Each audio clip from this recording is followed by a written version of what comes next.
Are you ready to go from burned out to blissed out? I'm Rebecca Whitman. I will share with you my 7 pillars of abundance and interview experts that will help you get all 7 areas of your life in alignment so that you can be balanced, beautiful, and abundant. Let's get into the show.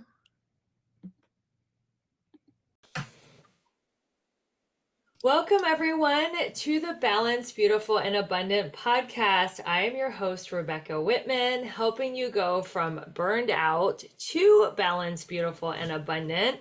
Thank you for your loyalty over these last 4 years. It has been an amazing journey helping people all over the world realize that they can be successful and happy and in love without exhausting and draining themselves. And we have great speakers like the one we have today, Wendy Collier, to explain incredible ways to feel abundant, excited, fueled by life. In fact, she's going to talk about her amazing business, how to find your soul fuel. Welcome to the show, Wendy. Thanks, Rebecca. It's great to be with you today. Awesome. Well, let me tell my listeners a little bit about your incredible background. So, Wendy Collier is a seasoned coach guiding ambitious, purpose driven leaders to embrace their soul fuel. We'll go into what that is later. I'm so excited to unpack it while mastering messaging, marketing, enrollment, and mindset for their business success. She has over a decade of experience helping women to monetize their passion and transform their lives and their communities. Wendy has a psychology and communications degree. She has a certification from Franklin Covey Leadership School. She has an advanced ICF coaching certificate and 21 years as an award winning senior level marketing experience executive with Fortune 500 and Fortune 100 companies. She is the host of the Soulfuel podcast, and she helps her clients clarify their purpose, their audience, and their niche in her Soulfuel coaching program. Welcome to the show, Wendy. Thank you. Thanks, Rebecca. It's so Be great. quality. Yeah, it's so great to have you here. I was so honored to be a part of your summit about a year and a half ago, and we've been talking about this for so long, and now it's finally happening, and I cannot wait to learn more about your story. So, how did you become a coach? How did you go from being in the corporate space, working for Fortune 500 companies, to becoming this master coach? Oh my, always a good story. And there's many different ways to share it. So, I mean, it's not, the newest story in the world these days. A lot of us have escaped the corporate life and become entrepreneurs. I was naturally an entrepreneur starting as a child. And was definitely feeling those nudges within myself during my corporate career. I knew that I needed to do something more meaningful than help the Silicon Valley get richer. And although it did teach me a lot of business and marketing skills, there was just an emptiness inside because I was helping to market hardware and software products, consumer products, that kind of thing. And with the background that I have and the upbringing and kind of the experiences I had gone through, I just knew I had more to contribute to make a difference in people's lives. So I wasn't interested in just a business and being an entrepreneur. I was interested in following my calling, what I call my soul fuel. So for me, it needed to be something that would free myself in my life, internally, externally, and help to facilitate the freedom of other people. And so when I found coaching, and this industry was new at the time that I found it, it really lit me up because I originally was planning to be a therapist, which is a whole different, way of approaching challenges in life. And when coaching came along, it really intrigued me because it's very future focused as opposed to the past. So for me, that was significant in helping people get movement forward and really get that action oriented momentum going, while at the same time having meaningful work and helping people to free themselves from jobs or experiences or even relationships that were not in alignment with who they truly are, not in alignment with who they are spiritually or from a professional standpoint either. So Soulfuel was birthed through this need for myself and my friends and my colleagues, and helping them to figure out what they're really meant to do. And the word life purpose, which we've all heard of, it just didn't really do it for me. It's just kind of, I don't know. We needed something more dynamic. We needed another way to talk about it. I really believe that soul fuel is, your spiritual calling. And so therefore it's coming from something much greater than us. And there's a lot of fuel in that. There's a lot of spiritual nourishment and sustenance and fulfillment and fuel in that, that we can use to really express ourselves fully in the world. So, what is the difference between your dharma, which is kind of like what you're meant to be on this earth to do, and your soul fuel? Or is I it think the it's, same thing? I mean, you could call it kind of the same thing.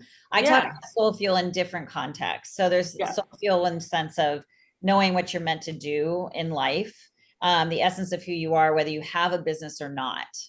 So Yes.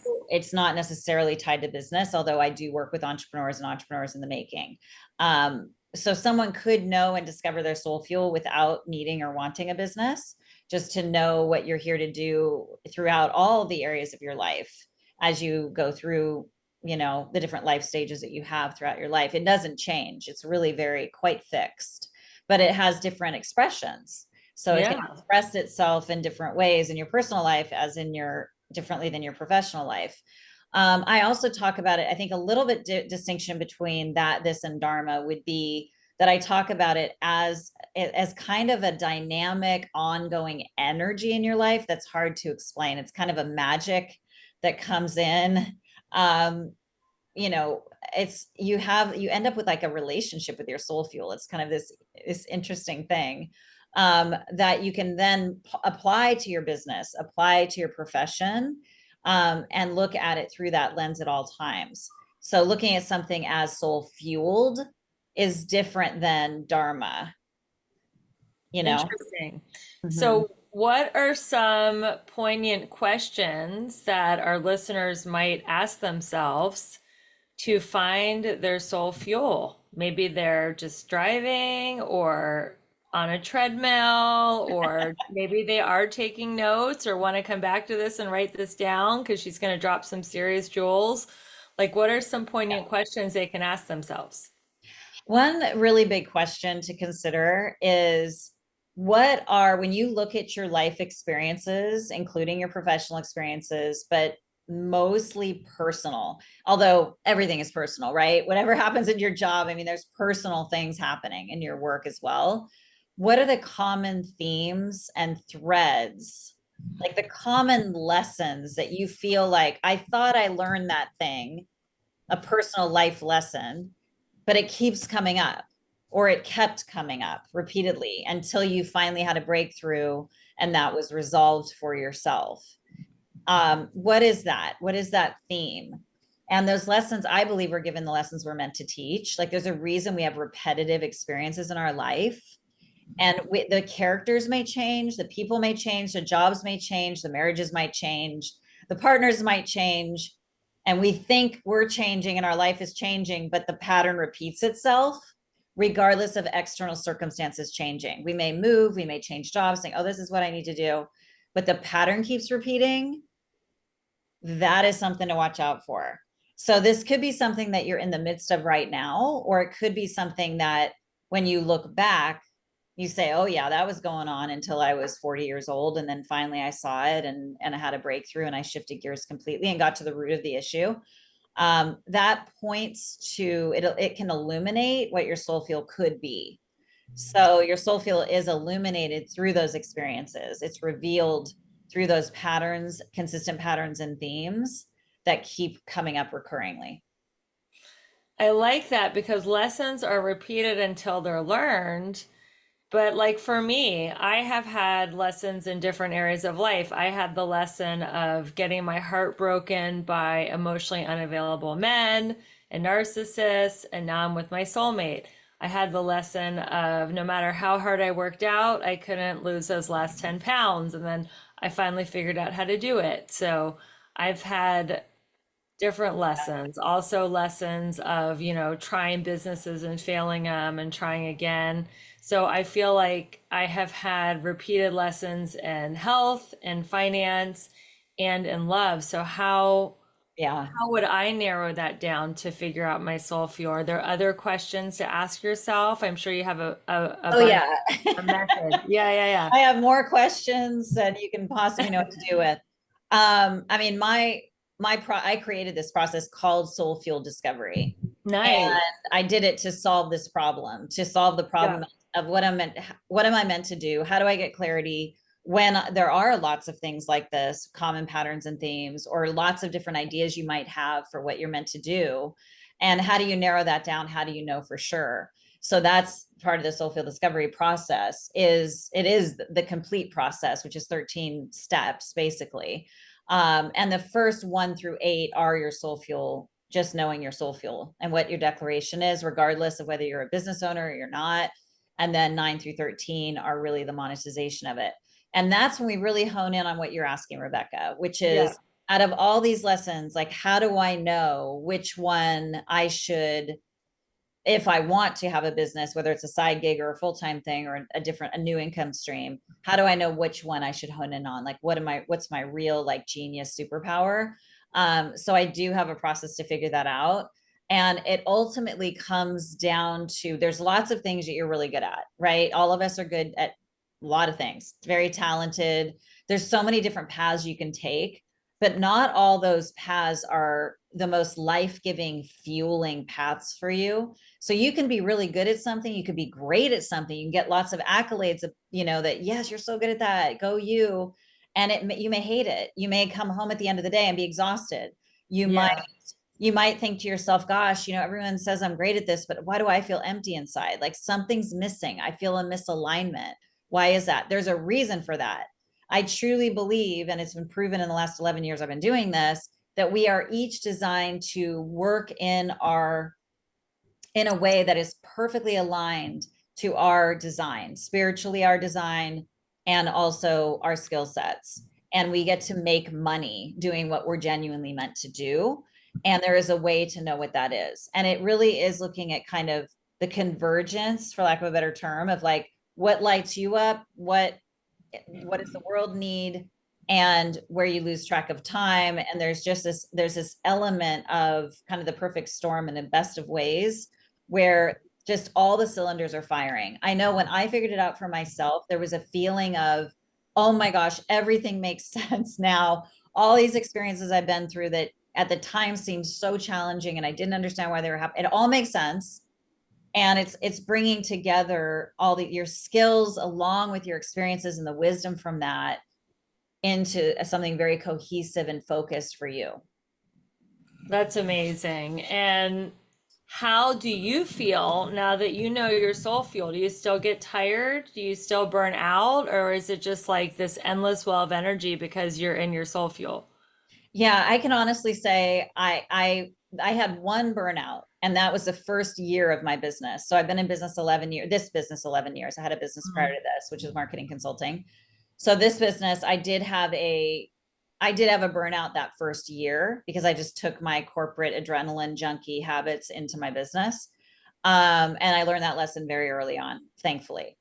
I also wasn't fully aligned to my soul field at the time. I was partially aligned to it, but I wasn't fully, because you can't be fully aligned to your soul field and have burnout.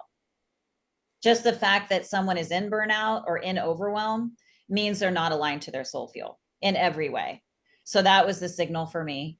And so then I clicked into that embodiment of my soul fuel in year 2, and then ever since. So I have not experienced burnout. I have not experienced, I wouldn't say, like, I have experienced time seasons in my business where it's like it's full. I would call it full. I Mm-hmm. don't use the word overwhelm, because overwhelm means I'm out of control. I have no control. And I don't believe that. We are each choosing at every moment what we're doing with our time. So I won't allow myself to fall victim to the overwhelm story, which just is not true. Because we get to say no. We can say no. We can say yes. We can say yes to the things that only align with our soul fuel in every way, personally and otherwise. So um, energy wise, I do have very, very good energy because I take excellent care of myself. So I don't think you can have again, being aligned to your soul fuel means it's so all encompassing. It's not, that's why I think Dharma is only, it's not the same. Um, just by virtue of the name of it, like to be fueled, what do you need? You need Yeah. physical nourishment, you need mental, spiritual, emotional, financial nourishment, all of it to be really genuinely fueled and lit up and alive. And I make sure that I'm doing that, which is, you talk about balance. That's exactly what it is. So how do you practice time management? Because you say you never get burned out, you take great care of yourself. Like, what does that look like in your life? Like, when do you work? When do you play? When do you rest? When do you do self-care? So that I would say is seasonal. I mean, on a day-to-day basis, I mean, I definitely have certain days set aside for certain activities in my business. Mm-hmm. So, for example, I see clients Tuesdays and Thursdays only, one-on-ones, Tuesdays and Thursdays, the first 3 weeks of every month only. And that last week of every month, I have no calls. I don't set up calls with clients, and I don't lead trainings. So I'm not on for my clients that last week of every month, which You allows, have a whole week just to like decompress and not yeah, to every be month. on. And what do you do during that week? Are you still like answering emails, doing your social, or are you just totally taking that week off from everything? I don't take sometimes I take the week off and it's a travel week or I go on vacation, vacation, whatever that, I mean, as an entrepreneur, you can decide whatever, you want to do. So I might travel during that week. It gives the flexibility for that. More often than not, I am working, but it's in a different capacity. I'm not on, with my clients. Yeah. So I mean, I have Voxer support for my private clients, so I will touch base with them on Voxer. And then Wednesdays, the first 3 weeks of every month is when I'm training. I'm doing group calls, group coaching. I just recently decided this, I think it was last week actually. I'm going down to a 4-day work week, so I'm not working Friday, Saturday, Sunday. Nice. Yeah. So there's that. I always incorporate exercise. I mean, that's part of my lifestyle. I do it like people brush their teeth. I work out.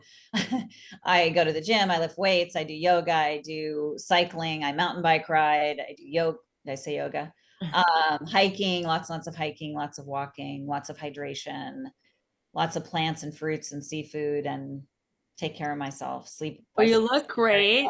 Oh, It's thank you. all working. What is your morning practice? Like what does that look like? What do you do when you wake up? Well, first thing, I almost never set an alarm. So I let my body sleep until it doesn't need sleep anymore. Which When is your earliest call of the day? the earliest call of there's some exceptions, but pretty rare. My earliest call of the day usually is 1:30 in the afternoon. Oh, wow. So you give yourself the whole morning. So I have a block of time to what I call my creative time, but it's a lot of content creation, planning, projects I'm working on, long-term strategic things that have long-term impact in my business, content creation for my clients, idea generation, all of those kinds of things. Wow, that's And then amazing. I'm doing yoga. I mean, I hit the mat like the first thing. I get up, hit the mat, get some water, hit the mat, do yoga in the morning. Really just stretch, open up the body. Oftentimes it's only 15 or 20 minutes because if it's longer than that, my mind will make an excuse about it, right? So that's the easiest hack to trick yourself to do things that are good for you physically, especially because your mind will say, I don't have time, or that's too long, or so I just say 15 minutes, that's it. And sometimes I go longer than that, but you can't really argue that you can't make 15 minutes, you can't find 15 minutes to do something for yourself. So I do yoga first thing. I have a huge breakfast that I make. It takes me like a half hour to make it. What do you make? What do you eat for this huge breakfast? Because you're so tiny. What My do you biggest make? meal of the day. I do the combination of things, but my favorite is this high protein pancake breakfast that I make every morning, almost every morning. I also have a high protein oatmeal, gourmet oatmeal that I make. Um, so I had hired a fitness coach for a short period of time, and she actually shared both of those recipes with me. So I go for it and make a big pancake breakfast. So yeah, I do that with green tea, fresh green tea, and jump into my day pretty slowly. I mean, I say jump, but I allow myself some leisure. Now, I don't have kids. So that's something to keep in mind for those listening. I mean, I don't have children. I have furry companions, animals, but not children. So you roll out of bed onto your yoga mat, you do at least 15 minutes of yoga, you make a big, healthy, high protein breakfast. And then what do? You do any like spiritual practices or you just kind Oh, of I didn't mention that. Before I get out of bed, I'm meditating or I'm flow dreaming or I'm doing a guided visualization before I even get out of bed. That's okay. every morning for about, I'd say 10 minutes. So for 10 minutes you're in, so you must have your phone and your AirPods next to your bed. You throw them in for the first 10 minutes or how does that work? No, I mean, okay, so it's funny you say that because I was keeping my phone outside the room for the last for years. And then recently I brought the phone into the room and I do airplane mode only. So Mhm. I don't have it on, like the Wi-Fi is off, everything's off, right, while I'm sleeping. So that does make it easier to not even have to get out of bed. Previously, I was getting out of bed, grabbing my phone, getting back into bed, or sitting on my meditation pillow and meditating. Sometimes. Do you want to know my biggest and best beauty secret? It is liquid collagen. I started drinking liquid collagen 3.5 years ago, and I am totally obsessed. I have never looked younger, fitter, leaner, stronger. My skin is glowing. My hair is thick and shiny. Eyebrows, eyelashes, nails, they're all growing, and I feel like I'm aging backwards. If you really want to know a huge hack to be balanced, beautiful, and abundant, you got to try this collagen. It is amazing. If you go to the show notes, you will get a $10 off coupon. If you buy 2 bottles, it's $25 off. And there's 2 versions. There's one for anti-aging and overall health, and there's another formula for fat loss. Both formulas are amazing. They taste great, and it's so easy to take. You just take a spoonful in the morning and a spoonful at night and just add it to your regimen. This stuff is off the charts. So make sure you go to the link in the show notes and grab yourself a couple bottles and tell me how much you love aging backwards. Thanks for watching the show, and we'll be back to our regular content now. Just up against the wall on the ground or in a chair next to my bed, sometimes on the yoga mat. But lately it's been just right in bed before I even get out of bed. And so I don't even need my phone some of the time because the guided visualizations I'm doing for myself, my own imagination. So you're not listening to like a guided meditation audio track. You're doing it in your own mind with yourself. Sometimes I am. Sometimes it varies, right? I mix it Okay. up. So sometimes I'm listening to someone else, but what I have found is it's better for me to kind of come up with my own. I mean, after you've listened to so many guided visualizations, I think it's pretty easy to do your own. That's great. Well, I love your morning practice, and it's obviously working for you because you're thriving.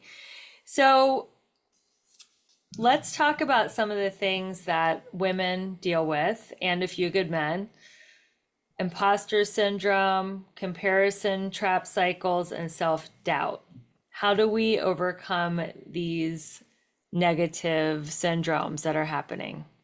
Yeah, and this is where Soulfuel comes in again because when you know what you're here to do, why you're here to do it, when you are certain of that path, that direction, you become hyper focused and it begins to eliminate the distractions that come along with people that aren't focused and not sure what they're meant to do, right? The minute you know your soul fuel, you've got your true north. And it doesn't matter what everyone else is doing. You just stay in your own lane. This is my lane. They have their lane. They have their own purpose and they have their own reason for being here and they get to do their time frame and their timeline and you have your own.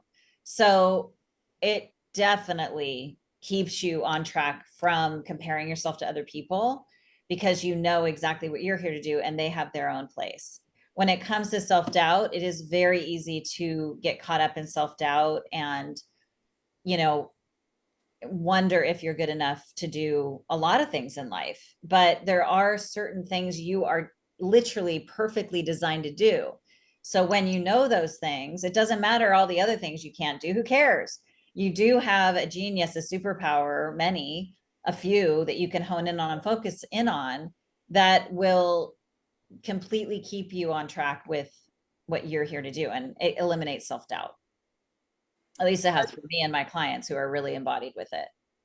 So when you stay in your zone of genius and you know what you're good at, which is your soul fuel, you don't worry about the things that you're not good at. What if somebody says, I have self-doubt about every single thing I do, even after you tell them what their soul fuel is with your methods? I'm like, you tell me this, Wendy, but I've never done this before. Maybe I'm transitioning out of corporate. I've never stepped into my power before, and I don't know if I can do it. What do you say to those clients that still doubt themselves? Even after they get the clarity Mm-hmm. and after they're clear. Because it's new. It's a new Yeah. being. Yeah. I mean, I always share that you just need to start and do it and get some confidence through the doing, and there's ways to, if it's a business you're starting, you can do a pilot program for free. So you don't have any hangups about charging someone for something you don't feel confident about. You can do a pilot program. And I have a process that I walk people through for that, on how to find your pilot clients and how to develop that little mini program. And as you go through that process with those clients and you get their feedback, you get better, you get more confident. So things can grow from there. And you get some testimonials that can reinforce your own sense of clarity and confidence about what you're doing, and it builds on itself. There's a momentum that builds there. So just dipping our toe can help a little by little, and doing it in a way that you don't have to go from 0 to 60. You don't have to feel 100% confident to start something. Most people don't. And even once you're started, I mean, those doubts don't go away. It's how we're managing our mind in every moment of every day. It's not like fear goes away. It's not like doubt goes away at any level. I have very high levels of confidence, but there's certainly, if I wanted to, I could entertain that part of my mind that has doubts, but I just won't allow it. I won't spend time there. I don't see the How do you reroute yourself in your own like inner dialogue when you feel the self-doubt creeping in? Like, do you use affirmations? You just focus your energy toward what you're good at. How do you deal with that? Because everybody has self-doubts. So Yeah, it goes back to knowing what my soul feel is and what I'm here to do and what I'm excellent at, and knowing what lane I should focus on, like what lane I am in, and that's it. what is your soul fuel? My soul feel, I mean, there's a long version, there's a short version, and then there's a super short version. So I won't give you the long or the short one, but I'll give you the super short one, which is to facilitate the awakening, healing, and empowerment of humanity. Beautiful. That's a beautiful soul fuel. Yeah. And that relates to any niche, I could go to any industry and still be fulfilling my soul fuel. But when I look at the skills I have, like the hard skills, so to speak, and the soft skills I have, then I'm applying my business marketing background, all of that to that. And that perfectly comes together in working with mostly female entrepreneurs and entrepreneurs in the making. Yeah. Okay. So why does aligning your soul fuel, your core values, and your lifestyle desires to your best niche, why is this the foundation for making your business work? So what I find is some people know what their why is. They know why they're, but oftentimes it's focused on something that isn't deep enough. Like, well, I want to quit my job. That's why I want to do this. Or I want to make more money, or I just want to be my own boss, or I just want to be a business owner. But you need to go many levels deeper in order for this to be sustainable and fulfilling and fueling. So that's where soul fuel comes in. Like soul fuel, like what I just shared with you, is much bigger than just helping people grow their businesses, right? If it was just about helping people grow their businesses, I would have been bored with that a long time ago. But I am facilitating the awakening, healing, and empowerment of humanity through the growth of their business, because that's the fullest expression of themselves when they know their soul fuel, right? So it's connected. So there's that piece, which is the spiritual piece. And then core values is fascinating because so many people don't know their core values. So they will wonder, why is this not working? Why is this job not working? This relationship not working? Why is this niche not working for me? There is a very good reason for it. Like once you know your core values, and I have my clients narrow it down to the top 5, which is not easy to do. But when you do it, it becomes so easy to make decisions and understand what you need to do next, because it'll become clear what is not in alignment with your core, why it's not working. And you can't really negotiate your core values, right? You can try, but it doesn't really work. If you look at past relationships, I look at one of my past relationships. I mean, one of my core values is kindness, and that certainly was not one of his. Mm. And that was just forever going to be a conflict. That would never work long term. And that when you look at the root of all of our problems, it came down to a conflict of that value, right? Yeah. And see how that war plays out in business. I mean, in jobs, when I was in corporate, it was similar. You know, they said I needed to be more ruthless. I'm like, well, that's kind of conflicting with the kindness and respect value I have. I don't want to be ruthless. I don't feel like I need to be. If I do need to be, I'm out of here. So, you know, this is a way for you to make decisions without apology, without having to explain yourself. Your needs are your needs and your values are your values. And there's nothing wrong with that. And you need to find jobs, situations, people, relationships, businesses that align with that. Otherwise it just doesn't work. And then lifestyle desires is really about, what are your personal priorities right now in your life based on your life stage. So if you have young children, your priorities are going to be one thing. Your lifestyle desires, maybe you want to stay home, you want to spend less time working. And then when they're in high school, maybe it's similarly like you want to spend more time with your kids when they're teenagers because they're going through struggles. There's different lifestyle desires as you go through life stages that are important to recognize and, again, accept and embrace without apology. No need to apologize for those things. But you want to adjust your business or your job accordingly to adapt to those things and to honor them and align them so that you can thrive. So what are your lifestyle desires right now? I mean, I've been living my lifestyle desires from like day one of my That's business for great. sure. I mean, ever since I left the corporate life, I mean, that's all about, time freedom and being That's able to, what you're doing, right? Not uh, starting your workday till 1:30 and taking 1 week off and all that great stuff. yeah, and travel whenever I want. Travel is very important to me. Spending time in nature is important to me. Spending time with my man is important to me. Nurturing the love that I have with him and with my family and with my friends. It's very important to me. And that's why I recently, just as a very recent example, decided, you know what, I'm not going to work Fridays anymore, because I found that every Friday, Brian and I had something coming up that was important that we wanted to do with family or friends or events or things like that, or travel or road trips, things like that. And I'm like, why am I can be very efficient. I can get as much done, if not more, Monday through Thursday. I mean, I could get it down to a 3-day work week if I really, I'm sure I'm heading there. But I'm just starting this way, uh, Yeah. and I just told my clients and they were excited for me. And there was like no issue whatsoever. Because also I'm a business coach, so I'm leading by example. If you get to build your business, you know, around your life, I mean, your business Yeah. around your life, not the reverse. Exactly. I don't like working Fridays either. Fridays are my fun day. Yeah. So I know we've been talking a lot about this, but how do people know which of their passions are actually monetizable or profitable? People have so many passions. Like, what are some of the deciding factors when they're looking at profit and monetization? Yeah. Great question. So you can have a passion. Well, it depends on, we're assuming they want to make money with it, right? So that's by virtue of the Yes, question. yes. So you can have a passion that you think you can make great money at. And again, it depends on your financial goals. If you just want to make 5,000 a year knitting quilts, you might be able to do that. If you want to make 50,000 a year knitting quilts, you need to look at what do you have a production line? Do you have a way to mass produce this? How many quilts can you actually knit in what period of time to meet that financial goal? So there's things to look at.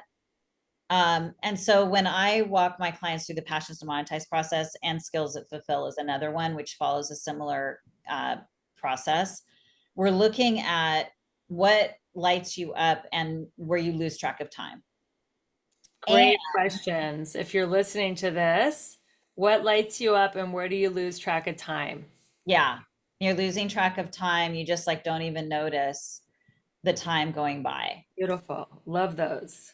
And at the same time, other people say they see the talent in you. They've given you, you've received some kind of external validation that, wow, you're really good at that. The reason you need that is for multiple reasons. One is a lot of the women that I work with, at least, they downplay their talents. They don't understand how strong they are in certain areas, because the thing that you are most naturally gifted at is probably your genius, your superpower. Like the thing that comes so natural to you, you don't even notice. You're like, is that really a big deal? Other people can help you see that. That's number one. Number two is that it eliminates self-deception and delusion. So if we think like, I'm an excellent ballet dancer, but not a single person has ever said we were good at ballet, we might be lying to ourselves to think that we could make a living being a ballet dancer. We need somebody who can identify, okay, that's a talent, sees it in us. And not just one person, but at this point, probably many. So you lose track of time. Other people have said you're really good at it. And you feel like there's something really powerful when you're doing this thing. Like Mm. there's something in it that feels magnetic. You're like drawn, and there's a power in it. So there's a fun factor, but there's a power in it. Like there's a depth to it. And so I find that when those three things are at play, you're really close to figuring it out. Oh, these are really, really good. And I just want to go back to you are such a kind person. And I'm curious, where did you grow up and get? I know it's your soul fuel also. You were born that way, but you have great values. Are you from Canada? Where did you grow up? I love Canadians, but no, I live Like in you can't be American. I'm just kidding. If you have, if you're that so is the kind, thing. no, No. where are you from? I I love Canadians. I see, I know why you said that. That's so funny. I am born and raised in California, What part? the Bay Area. Oh, okay. Which neighborhood? Which suburb? Well, I mean, I had quite a tumultuous childhood, so there was a lot of moving, like every year, year and a half. So it was a combination of the East Bay, Burlingame, kind of south of San Francisco, and then now I'm in the South Bay, basically. I'm in the Santa Cruz Mountains, or right at the base of the Santa Cruz Mountains. Uh, Amazing. yeah. And so, do you think having a tumultuous childhood has fueled you to be so successful? Because I see a lot of that on my podcast, and just I love listening to other podcasts. And it seems like some of the people who are the most successful had the hardest beginning. It's true. It's true because it does create. I had an incredibly difficult upbringing, and was on my own. So it was all of that, and then I was on my own, completely independent from my parents at 16. And I Wow. think that creates a resiliency, a tenacity, a resourcefulness, a confidence, because you're forced to do things on your own that a lot of kids aren't forced to do, not to mention the traumas that occurred and having to get through that on my own, basically without help. It causes you to dig deep within yourself because you have to. So you had to get your own apartment at 16, or did you move in with a friend? Like, what happened? So my best friend's parents came to me and said, we think you're a great role model for our kids. We heard you don't have a home, so we'd like you to stay with us for the remainder of your junior year in high school. I slept on the floor of my best friend's bedroom for a few months until I completed my junior year of high school. And then my senior year, I moved to Southern California. So I do have a Southern California history. I was there for like 7 or 8 years, and I was with my fiance at the time, his parents. for the rest of my high school. And then I went completely on my own. Wow. Well, you have definitely shown resilience. Would you be open to saying what was so traumatic about your childhood and how you were able to overcome that? Or, if it's too personal, I understand, but somebody listening might benefit. Yeah, I mean, there were too many to mention, Rebecca. It would be Yeah. too heavy. I think it would be Yeah. a lot of triggers for a lot of people. Okay. If you can imagine it, It pretty much was, it happened. I mean, yeah, it was a lot. it was, A lot. I will have a book that'll come out someday. yeah. With that, I feel like it would be to share it all would be too much. Yeah, I understand. But for, the women out there who've been through, a lot of I'm sure that people can relate to a lot of what I've gone through.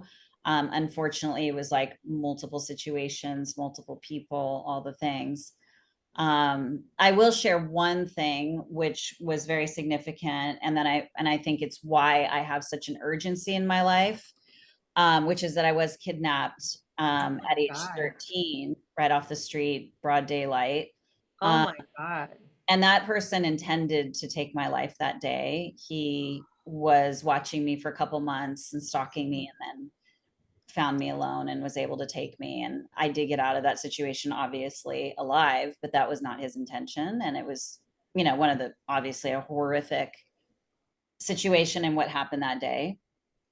Uh, but getting out of that situation and believing totally 100% the whole day that my life would end that day at 13 definitely is the reason that today I mean, it is why I am so soul fueled. It is, I do not take my life for granted. Ever since that day, it was like, oh, my life could end any day. Most people don't get that lesson until they get into a car accident, until they get diagnosed with cancer too soon, or they think it's too, but I got that lesson at a very early age. Like you cannot take it for granted. Every day is a gift, and that is why you're so passionate about empowering people, because you realize every day here is a gift and we're not promised tomorrow, and you want to affect as many people as you can for the That's right. better. Yeah, that's right. What a beautiful mission. Well, I know that my listeners are going to want to follow you and stay in contact with you. So, how can people stay in touch with you, Wendy? You can find me at wendycollier.com. COLLIER.com. You can go to Instagram, Wendy Collier Worldwide. You can go to soulfueldiscovery.com if you're interested in knowing what your soul fuel is, or soulfuelaccelerator.com if you want to know how to grow a business through Soulfuel. Thank you so much, Wendy, for being a phenomenal guest and for helping people live their life on fire with their soul fueled up and just full of energy. I love your mission. I love your heart. And I can't wait to keep collaborating with you. Thank you, everyone, for listening to the Balanced, Beautiful, and Abundant podcast. We are taking you from burned out to balanced, beautiful, and abundant. And we appreciate your reviews, your subscriptions, sharing this episode with a friend. And until we meet again, keep your vibe high and magnetize. Thanks, everyone. Bye. Bye. Wow, what an amazing show. I got so much value out of that, and I hope you did too. I would love to help you get unstuck. Which of the 7 key areas of life do you feel blocked in? Maybe you are stuck in your love life and can't manifest your soulmate. Maybe you just can't lose that last 10 pounds. Maybe you are burned out and want to get out of your job and create a 6-figure side hustle. I have great news for you. I am offering 3 complimentary breakthrough calls this week for the women and the men that are ready to get unstuck. This is a free 45-minute coaching call that I am offering to my listeners. Just go to the link in the show notes. And for those of you ready to really have the time of your life and end 2024 on an incredible note, you will want to learn more about the Balanced, Beautiful, and Abundant Retreat, October 3rd through 6th in Belize City, Central America. Not only will you learn how to get all 7 areas of your life to a level 10 to end the year with momentum, but you will enjoy pampering in a luxury spa with healthy food, yoga, and sound bath. We will be having an incredible time on the beach, in the pool, walking around the beautiful city. It's in a private island, and it's just something that will be the best decision you ever made. I can't wait to spend a weekend with you in Belize City, Central America, on a private island. So if you're looking for more information on the Balanced, Beautiful, and Abundant Retreat, make sure you go to my link in the show notes. And for everybody else, thank you so much for supporting the show. We love our listeners. Your reviews, your subscriptions, sharing this podcast with your friends and family is really getting the word out there that you do not have to go through life burned out. You can be balanced, beautiful, and abundant. Make sure you tune in next week, and we'll see you soon. Bye.